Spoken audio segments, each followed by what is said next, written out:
Bien-aimés frères et sœurs dans le Seigneur, bonjour, je suis Carlos Roekande pour 5 minutes avec Jésus-Christ. Le thème que nous abordons est « Il vous faut la lumière ».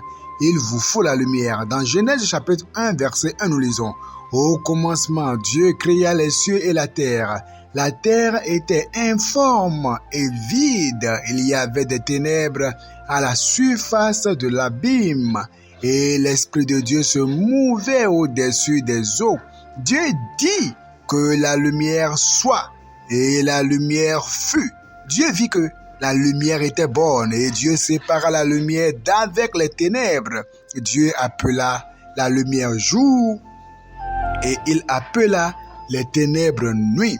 Ainsi, il y eut un soir et il y eut un matin. Ce fut le premier jour.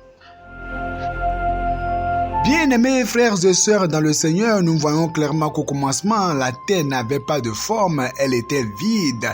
Les ténèbres étaient donc partout, mais la première chose que Dieu a eu à faire, c'est que Dieu dit que la lumière soit.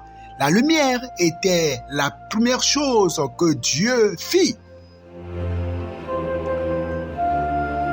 Verset 5 dit, Dieu appela la lumière jour et il appela les ténèbres nuit. Ainsi, il y eut un soir et il y eut un matin. Ce fut le premier jour.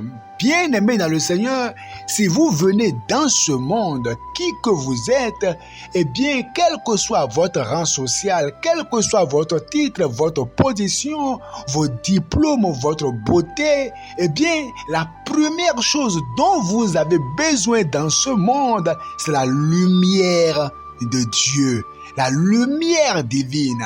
La lumière qui éclaire, la lumière qui illumine, la lumière qui oriente, la lumière qui vous montre le chemin, la lumière qui vous montre pourquoi vous êtes créé, la lumière qui vous montre la mission, votre mission sur terre, la lumière qui vous montre ce à quoi vous êtes appelé, la lumière qui vous montre comment faire pour parvenir à bout de ce que Dieu vous confie. Bien-aimés frères et sœurs dans le Seigneur, au commencement, Dieu ne s'est pas empressé de pouvoir créer d'autres choses, les verdures, non.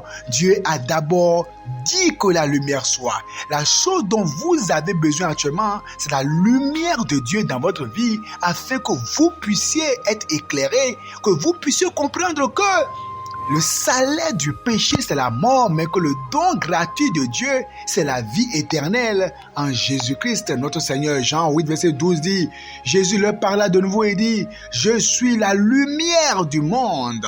Celui qui me suit ne marchera pas dans les ténèbres, mais il aura la lumière de la vie. » Nous parlons donc de la lumière de la vie, cette lumière qui vous illumine et qui vous montre qu'en réalité vous êtes en erreur par rapport aux pratiques fétichistes.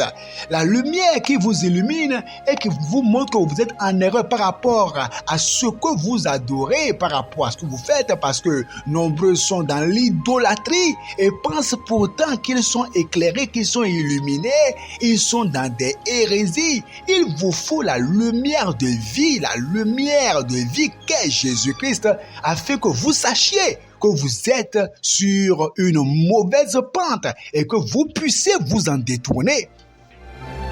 Et il y en a qui aujourd'hui continuent encore dans des pratiques de sacrifice. On sacrifie les moutons, on sacrifie des oiseaux, on sacrifie des bœufs, et bien on verse le sang des poulets pour encore faire des libations, ou bien on prépare la pâte, le amiwo, c'est-à-dire la pâte rouge, et on offre ça à des fétiches. Et on pense que on est sur le chemin et il y en a qui sont fiers de le faire. Mais hélas, sans la lumière de Jésus, vous continuerez à le faire jusqu'à atterrir en enfer. Celui qui n'est pas illuminé, eh bien, pense qu'il suffit d'aller à l'église, d'avoir un titre, être connu par le pasteur, par le prêtre. Mais quand la lumière de Dieu descend sur lui, il comprend qu'il lui faut aller au-delà. Il lui faut abandonner la pratique pécheresse dans laquelle il est. Il lui faut abandonner l'incrédulité. Il lui faut abandonner le mensonge, le vol, l'orgueil, le matu vu, l'adultère. Tous ces vices, il lui faut abandonner ça.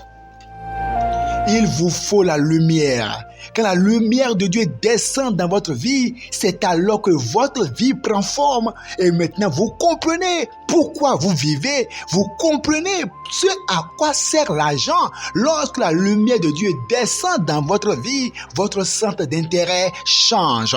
Les motifs de vos actions changent. Et maintenant, votre vie a un sens. Et vous posez des pas d'assurance. Et vous êtes sûr et convaincu que après votre mort, vous allez atterrir au ciel. Il vous faut la lumière de vie qu'est Jésus-Christ.